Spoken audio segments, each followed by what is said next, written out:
Awaken your spirit, chosen ones. The most uncomfortable truth is this: abuse doesn't collapse because the victim speaks first. It collapses because the witnesses finally get tired of lying for the abuser. This is not one of those stories where the truth politely knocks and waits to be invited in. It kicked the door open, dragged receipts behind it, and sat down unannounced. For a long time, what happened was packaged as relationship issues, watered down into misunderstandings and brushed off with the classic excuse of intensity being mistaken for love. That story worked until it didn't. And when it stopped working, people noticed all at once. Here's a fact most people don't like to admit. Abusive dynamics are rarely invisible. Studies on relational abuse consistently show that friends, co-workers, and even strangers often notice controlling or demeaning behavior long before the victim feels safe enough to name it. The silence around abuse is not usually ignorance. It's discomfort. And discomfort has an expiration date. When it expires, the truth doesn't whisper. It echoes. What's happening now isn't random outrage or sudden loyalty. It's delayed clarity. People are standing up because patterns became undeniable. Tone, timing, reactions, public behavior, all the little things that were once ignored suddenly lined up like a confession no one needed to force. And once people see a pattern, they can't unsee it. That's when the mood shifts. That's when the defending stops and the reckoning begins. There's also something quietly ironic about moments like this. The person who worked hardest to control the narrative usually ends up being undone by it. Every attempt to look calm looks calculated. Every outburst looks like confirmation. It's almost tragic, if it weren't so predictable. At some point, rage stops looking like pain and starts looking like bad public relations. So this isn't about revenge. It's not even about exposure. It's about recognition. The kind that happens when enough people realize, at the same time, that what they were watching wasn't love, conflict, or passion. It was abuse wearing a very convincing costume. And once the costume comes off, the audience doesn't clap. They stand up. Number one, the truth came out because it could no longer be controlled. For a long time, the truth was not hidden because it was weak. It was hidden because someone was actively managing it. Abuse doesn't survive by force alone. It survives through editing. What people saw was carefully filtered, softened, reframed, and explained away. Certain moments were excused as stress. Certain reactions were labeled as misunderstandings. Certain behaviors were dressed up as, "That's just how they are." Control didn't look loud at first. It looked reasonable. That's why it lasted. But control has limits.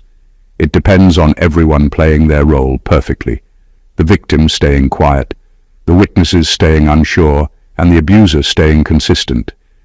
The problem is that patterns don't stay obedient. Over time, cracks form. The same tone shows up too often. The same put-downs repeat. The same defensiveness surfaces in public. People don't need a confession when repetition does the talking. What really breaks control is not confrontation, but accumulation. Each moment stacks on the last.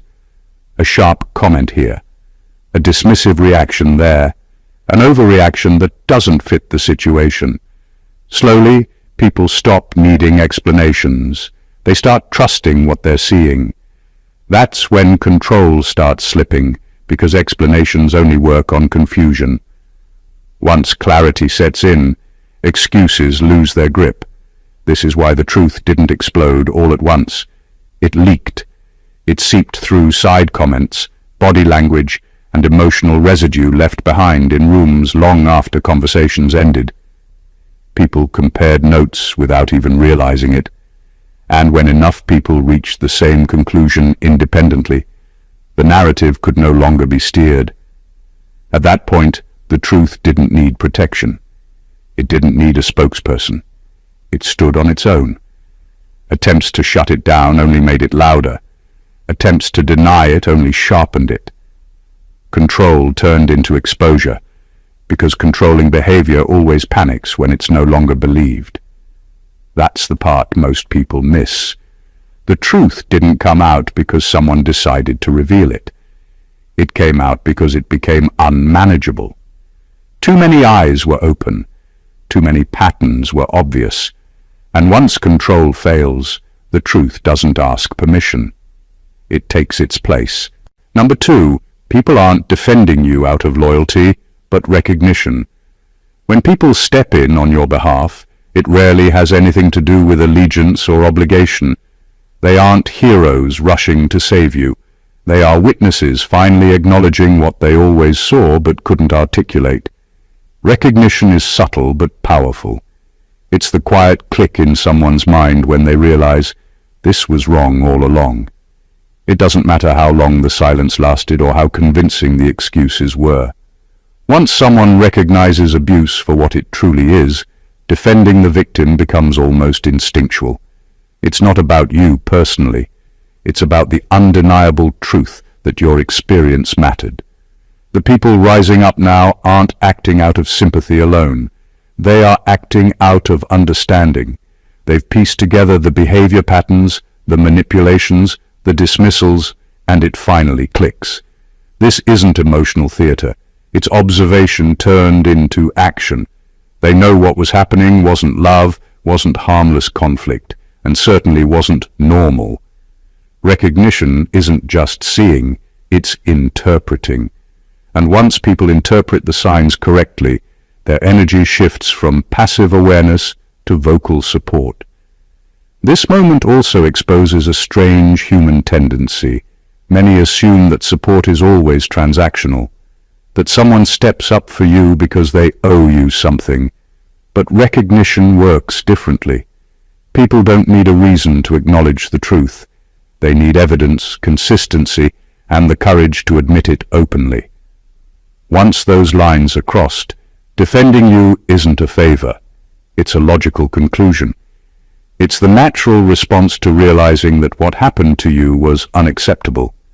In fact, recognition often comes with anger, directed not at you, but at the abuser and the system that allowed the abuse to be minimized. The intensity of their reaction is proof they aren't just being loyal. It's a mirror reflecting what you endured and validating it in real time. People are standing up because they see the reality, not because they were asked to. And when recognition hits hard enough, it resonates far beyond your circle, creating a wave that can no longer be ignored. In the end, this is why support feels so powerful and undeniable. People aren't defending you. They're finally seeing clearly, and seeing clearly is contagious. Once recognition spreads, silence doesn't survive. Number 3. Your ex didn't lose power over you. They lost credibility with everyone else. Abusers thrive on control, but control is only one side of the coin. The other side is credibility. For years, your ex relied on the story they told about you, about your relationship, and about every interaction you had. That story was carefully crafted to make them look reasonable, even lovable, and to make you appear unstable, dramatic, or too sensitive. In private, it worked. People believed parts of it because it fit the narrative they were willing to accept. That's how they maintained power, not through force alone, but by convincing everyone else that their version of reality was the truth. What changed now is simple but devastating. Credibility cannot survive when evidence contradicts it consistently. Every witness, every shared observation, every leaked detail chipped away at the carefully constructed story. What your ex thought was hidden or manageable started showing up in plain sight. People began comparing experiences, noticing patterns and realizing the gaps between words and reality. And when credibility collapses, power becomes meaningless. You can't control someone when everyone else sees through you. You can't manipulate reality if reality refuses to cooperate. Losing credibility is also why their rage seems louder than their logic. When someone is exposed, their instinct isn't reflection, it's deflection. They lash out, overcompensate, and try to rewrite the story. But the more they do, the clearer it becomes that the problem wasn't you, it was them. Their audience isn't fooled anymore. Every attempt to regain dominance only reminds people of the truth they are now choosing to acknowledge openly. This shift is powerful because it doesn't just affect your relationship with them. It alters how everyone around you perceives the situation. Support is no longer quiet, hesitant, or hesitant to speak. Recognition turns into collective validation. The X's power never actually disappeared. It was only the illusion of control that kept people quiet. Now that illusion is shattered, and the truth is undeniable. In the end, losing credibility is far worse than losing control. Control can be regained, but once everyone sees who you really are, your influence evaporates. That's what makes this moment so decisive. The X is no longer feared, they are seen, and being seen is irreversible. Number 4. Your X's anger is not pain, it's loss of narrative dominance. What most people mistake for genuine remorse or emotional hurt is often something far simpler and more revealing: the loss of control. Your X isn't truly suffering because of the breakup or the consequences of their behavior. They are reacting to the fact that their carefully constructed story no longer holds sway. For years, they controlled not just you, but how everyone else saw you and the relationship. Every excuse, every manipulation, every lie was a tool to maintain dominance over the narrative. When that narrative crumbles, anger is the predictable response.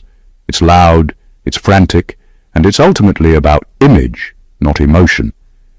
Anger in this context is an attempt to reclaim influence. It's a desperate effort to reframe reality, to convince others that the truth isn't what they're seeing, and that they, the abuser, are still in charge. Every outburst, every defensive explanation, every attempt to discredit witnesses is a signal that they recognize their grip is slipping. The fury is less about loss of love or attachment and more about loss of authority. What they once controlled silently or subtly is now visible to everyone, and visibility is terrifying for someone built on manipulation. The intensity of their reactions also exposes something critical. The illusion of power is always fragile. Real influence doesn't panic when challenged. Real respect doesn't need to be enforced through anger. Your X's rage is evidence of their dependence on deception to maintain their position. Once the deception fails, the facade cracks, and their emotions erupt not from genuine pain, but from exposure. Observers can often see this clearly. The more irrational or theatrical the anger, the more obvious the underlying truth. The abuser is reacting to loss of narrative control, not to the relationship itself. And that's why public support for you grows stronger. The anger, instead of intimidating or silencing, confirms what people already suspect. It's a public admission that the abuser can no longer manipulate perception and that their version of events is collapsing under scrutiny. In the end, their fury isn't proof of depth or feeling, it's proof of exposure. The narrative they fought so hard to control has slipped away, and what they feel now is not pain, but the helpless panic of losing the story they once wrote. Number 5. The outrage isn't sudden, it's delayed accountability. What's happening now didn't appear out of nowhere. The anger, the calls for justice, the voices rallying on your behalf, they are the result of time finally catching up with deception. Abuse doesn't shock people the moment it occurs. Most of the time, it seeps quietly into relationships, cleverly disguised as normal tension or emotional intensity. Friends, family, and bystanders notice little pieces here and there, but without the full picture, their reactions are muted. They may hesitate, doubt themselves, or even rationalize the behavior to protect someone they care about. This is why outrage often seems delayed. It isn't absent, it's accumulating. Delayed accountability works like gravity. Each incident, each slight, each manipulation adds weight. Individually, it might feel insignificant or forgivable. Collectively, it becomes undeniable. People don't suddenly wake up one day and decide to take sides. They reach a breaking point when patterns can no longer be ignored or excused.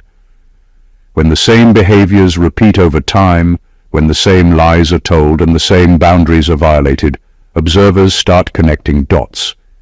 That's when outrage begins to emerge, not as an emotional reflex, but as a response to undeniable truth. This delayed accountability also serves a deeper function. It demonstrates that actions have consequences, even if they are postponed. People may have been silent or cautious in the past, but the eventual reaction proves that the world doesn't forget. Witnesses are no longer willing to tolerate deception or manipulation. Their voices amplify because what once went unchallenged is now impossible to ignore. Importantly, this is why your ex's attempts to cover up or explain away their behavior fail so spectacularly. Outrage isn't a whim. It's a calculated response to patterns, evidence, and consistency of abuse. What appears sudden is actually the result of a long chain of accountability catching up to reality. The silence that once protected them has dissolved, and the truth now stands unopposed, validated by everyone who finally refuses to look the other way. In the end, delayed accountability proves one thing: timing doesn't diminish the impact of justice. It only strengthens it, making the reckoning sharper, louder, and impossible to deny. Number 6. What looked like chemistry was actually coercion masked as intensity. For a long time, people might have assumed the highs and lows of your relationship were just passion, that the arguments, the intensity, and the moments of control were part of being in love. But what felt like chemistry was something far darker. It wasn't mutual excitement or connection. It was manipulation dressed up as emotional depth. Coercion often hides behind intensity. It thrives in extremes, in the moments that feel electrifying or overwhelming, because those moments make the next controlling behavior easier to accept. The very things that seemed exciting were the things that trained people around you to normalize what shouldn't have been normal. When people finally see it clearly, the realization hits hard. That look of passion wasn't a sign of love. It was a tool of control. Every argument that escalated too quickly, every apology that seemed too perfect, every cycle of love then fear was part of a carefully orchestrated pattern. Observers who ignored it before or rationalized it are now able to separate what was real from what was staged. What they thought was connection was manipulation. What they thought was emotion was strategic. And that clarity creates anger, not because you were weak, but because the truth of the deception becomes undeniable. This also explains why people are so quick to stand up for you now. Coercion relies on silence and confusion. When outside witnesses start connecting the dots, the patterns they dismissed before suddenly make sense. The intensity that seemed thrilling now looks toxic. The behavior that seemed passionate now looks abusive. Recognition isn't about pity, it's about finally seeing reality clearly, and reality does not need defense. The cruel irony is that coercion depends on belief. The abuser needs everyone to accept the chemistry story. The moment that belief dissolves, the manipulator loses more than control. They lose credibility, influence, and respect. What once seemed intoxicating now looks like a warning. And for you, That clarity from others doesn't just validate your experience, it exposes the mechanics of abuse so plainly that no excuse can survive. This is why the outrage isn't misplaced. People aren't angry about drama. They're angry because they finally see the truth behind what was disguised as love, and that truth is impossible to ignore. Number 7. You survived something others would have normalized forever. Enduring abuse is often portrayed as weakness, but the truth is far from it. What you went through required courage, awareness, and a resilience most people never develop because they never face the same intensity of manipulation. Many would have accepted it as part of life, as part of love, or as just how relationships work. That's the insidious part of abuse. It looks ordinary until you step outside it and realize how extreme it really was. Surviving it is not just a personal victory. It's proof that you refuse to let a toxic narrative define your existence. What makes this so extraordinary is the subtlety of abuse. It doesn't always leave visible scars. It seeps into everyday interactions, erodes self-esteem, and rewires perceptions of normalcy. People around you might have ignored the warning signs because they seemed small, isolated, or explainable. The danger lies in how easy it is to adapt to dysfunction.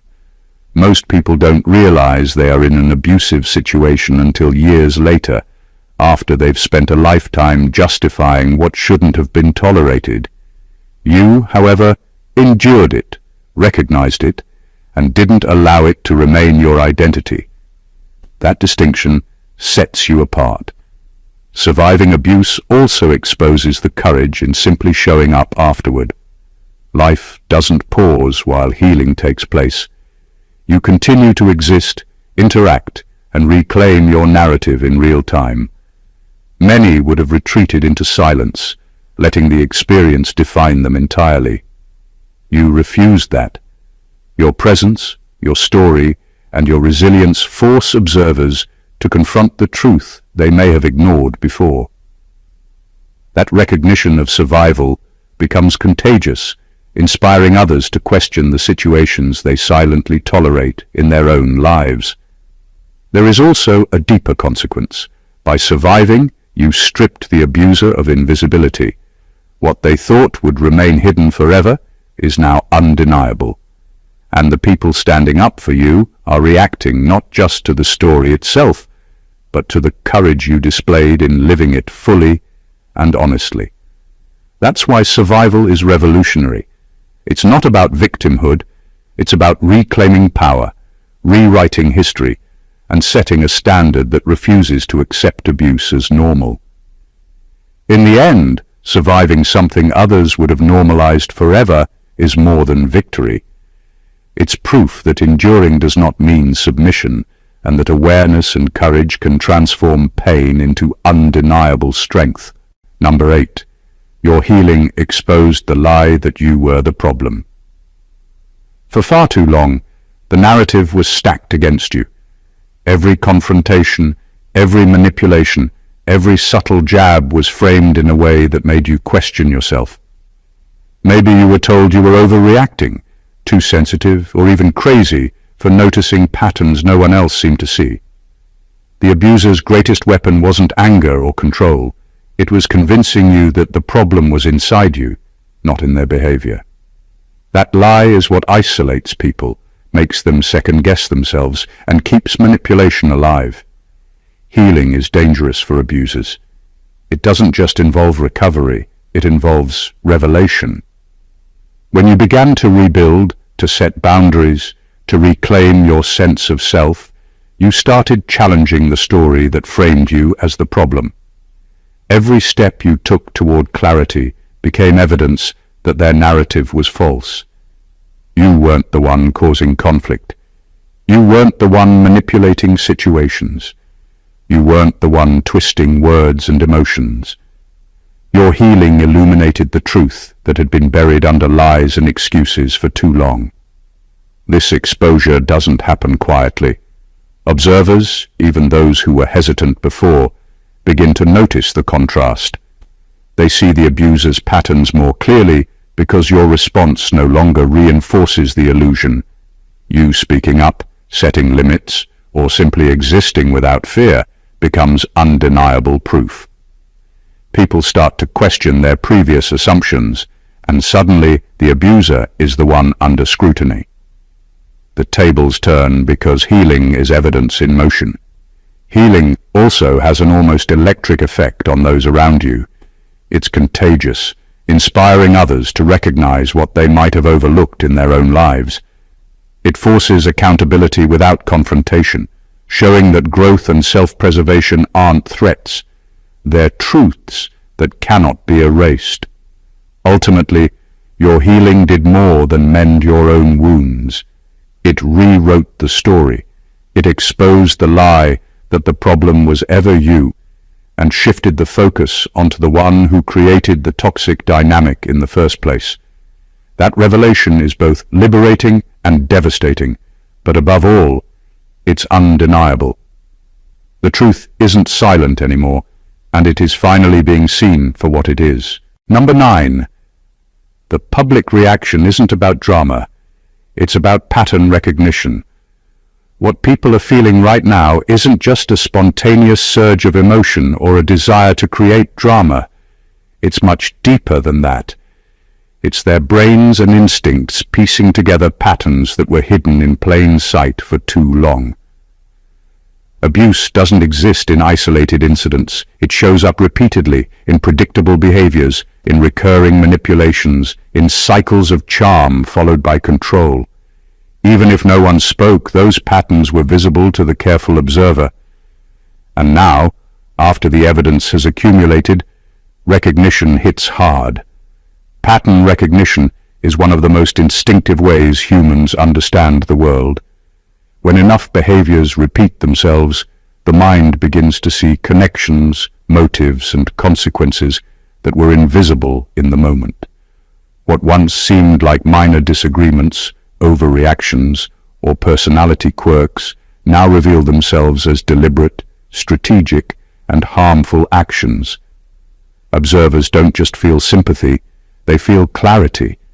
That clarity breeds anger, because no one likes to realize they missed the obvious for so long, and it also breeds validation, because it confirms what you were already living through.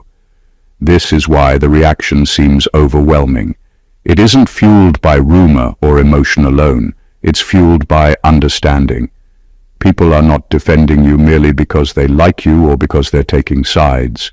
They're defending reality, the factual sequence of repeated harm that can no longer be ignored or excused. Recognition of patterns bypasses charm, excuses, and manipulation, leaving only the truth exposed. What makes this even more powerful is that pattern recognition doesn't require a single dramatic event. It requires observation over time.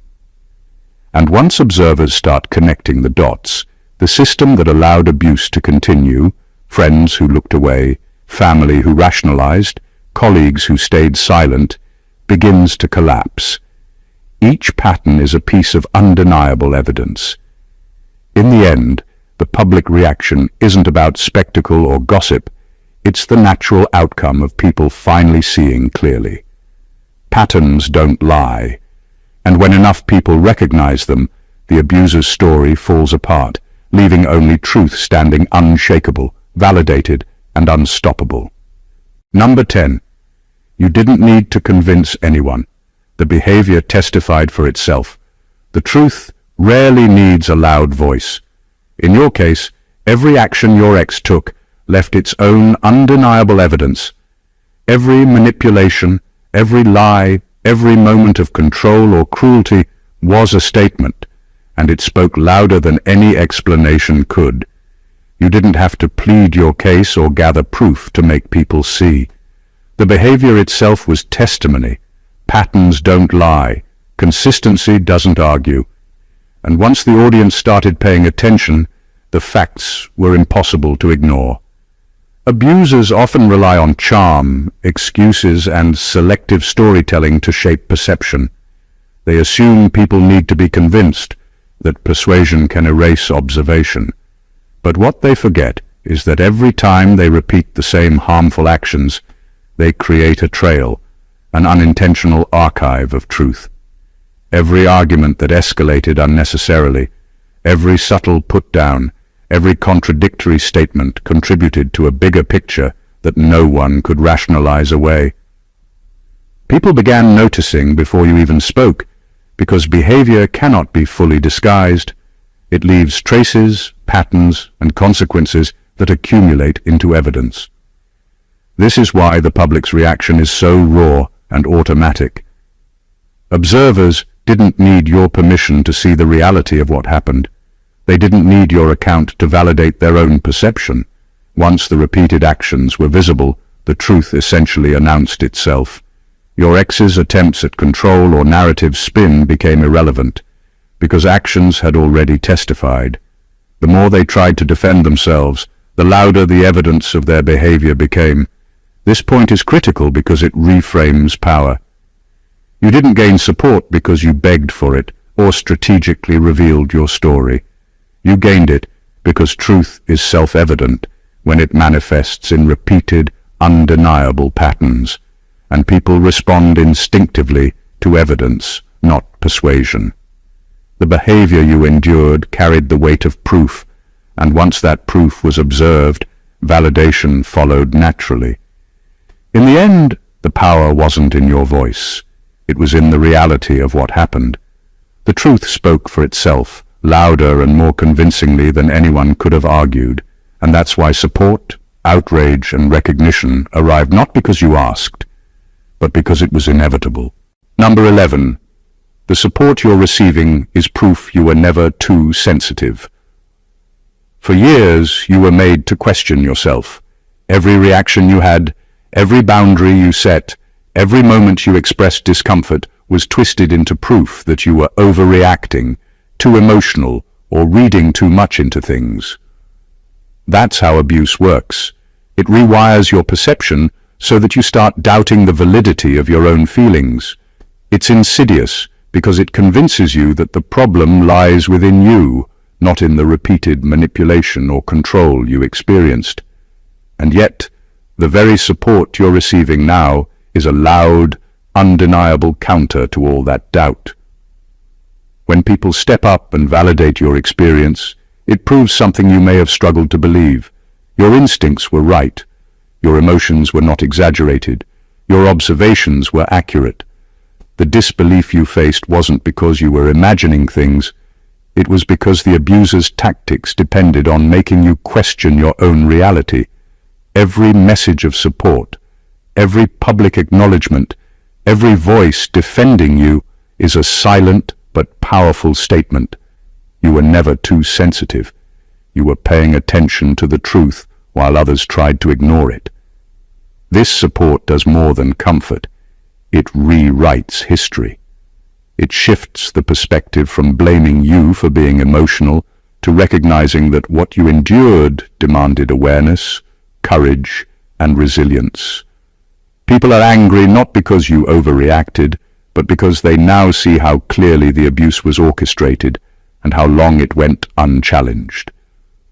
Their validation confirms that you were right to feel what you felt, and that the manipulation you endured cannot stand against collective recognition. The irony is sharp. What once felt like isolation or invalidation has transformed into evidence of your discernment and strength. People are rallying because your experience resonates, not because they feel sorry for you. And that recognition dismantles the lie that you were too sensitive or overly dramatic. You weren't wrong for noticing. You weren't wrong for reacting. Your instincts were accurate, and now, with everyone seeing clearly, the world agrees. In the end, the support surrounding you isn't just sympathy, it's proof.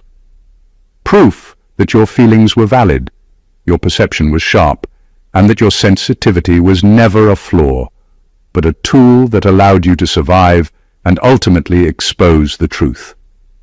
Number 12. This moment marks the end of private harm and public silence. Abuse thrives in shadows. For years, what happened to you was contained, whispered about in hushed tones or dismissed as private conflict. The abuser counted on secrecy, knowing that silence is a powerful ally. Private harm stays invisible, leaving only confusion, doubt, and self-blame in its wake. Public silence becomes the fuel that allows the manipulation to continue unchallenged. People look away, rationalize, or pretend it isn't happening. That silence protects the abuser while isolating the victim. But now, the silence has broken. What was private is no longer invisible. What was confined to whispered fears and anxious moments has entered the collective view. Witnesses are speaking, patterns are being recognized, and the truth can no longer hide behind excuses. This shift changes everything. The abuser can no longer rely on secrecy to maintain control because the narrative has escaped their hands. When private harm enters public awareness, it becomes undeniable, tangible, and accountable. The power of this moment lies not just in exposure, but in its permanence. Once people see the truth clearly, the silence that enabled the abuse evaporates. Support emerges, outrage ignites, and recognition spreads. The abuser's attempts to rewrite history or defend themselves falter because the public now holds the context, the details, and the collective memory.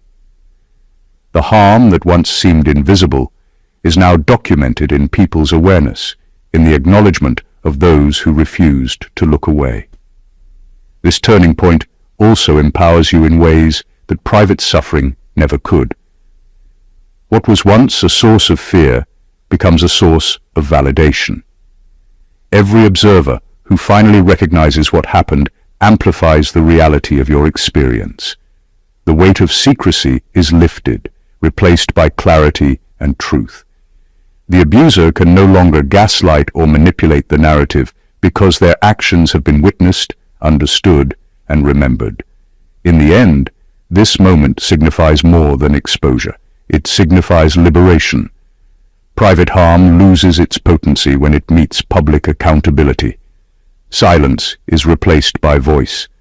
Isolation is replaced by recognition. And the truth, once hidden, now stands unshakable, undeniable, and irreversible. Number 13. You're not being defended, you're being validated. There's a world of difference between defense and validation. Defense implies a reaction motivated by loyalty, obligation, or emotion. People defend out of attachment, out of guilt, or even out of fear of conflict. Validation, on the other hand, is rooted in truth. It doesn't depend on feelings for you or against your ex. It depends on reality. And what's happening now is validation. People aren't just taking your side because they feel sorry for you or because they like you. They are acknowledging the facts, recognizing the repeated patterns, and confirming what you experienced. They see clearly, and their acknowledgement is unstoppable.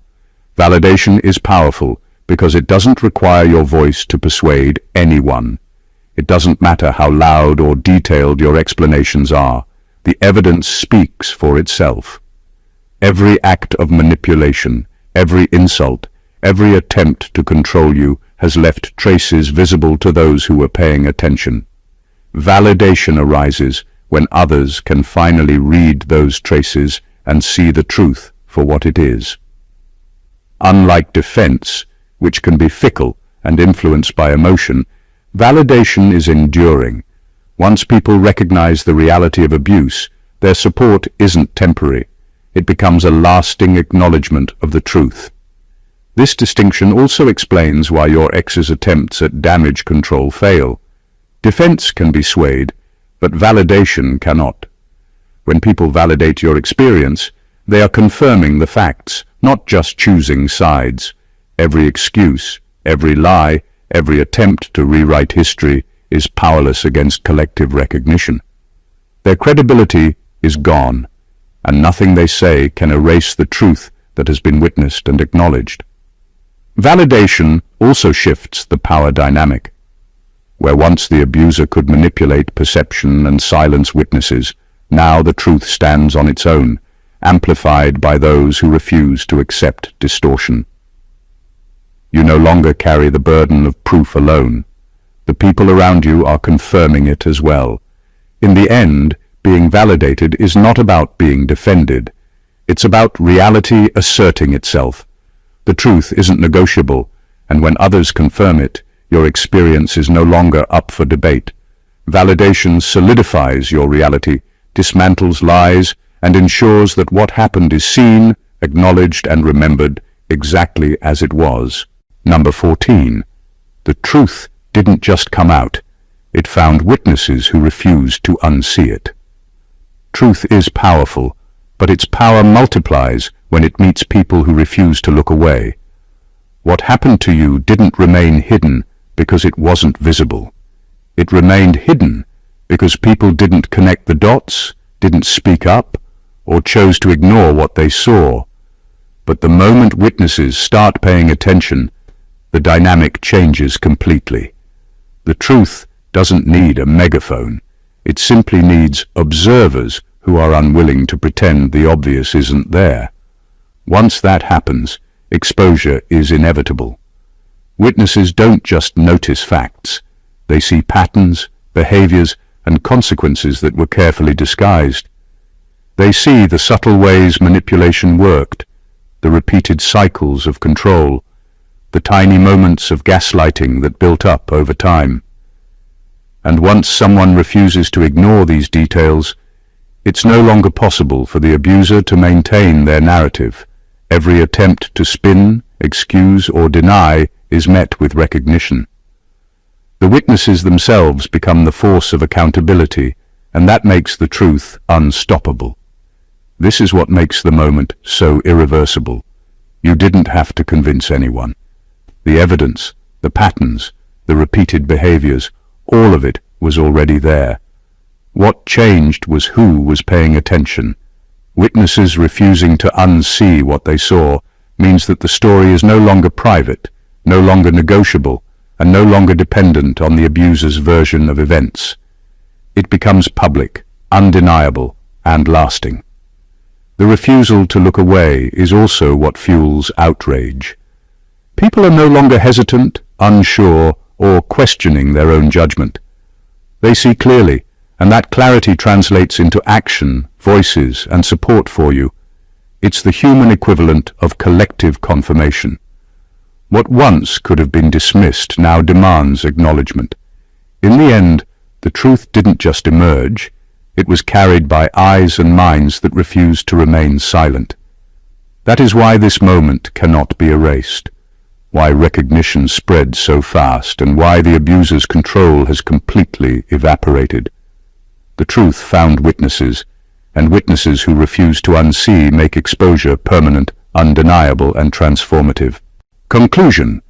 The story you've witnessed is more than just a personal journey. It's a revelation of what happens when truth refuses to be silenced. Every act of manipulation, every lie, every attempt to control was eventually met with recognition, validation, and exposure. The anger, outrage, and support surrounding you are not random. They are the natural response to patterns that could no longer be ignored, to behavior that testified for itself, and to a truth that found witnesses who refused to unsee it. You survived when others would have normalized the harm. You healed, exposing the lie that you were the problem. And in doing so, you rewrote the narrative entirely, stripping away credibility from those who tried to control perception and replacing it with undeniable reality. This is a moment of transformation, not just for you, but for everyone observing. It's a reminder that abuse cannot hide forever, that silence only delays justice, and that truth, once witnessed, cannot be reversed. The public support you're receiving isn't sympathy, it's validation. The patterns are clear. The reality is unavoidable.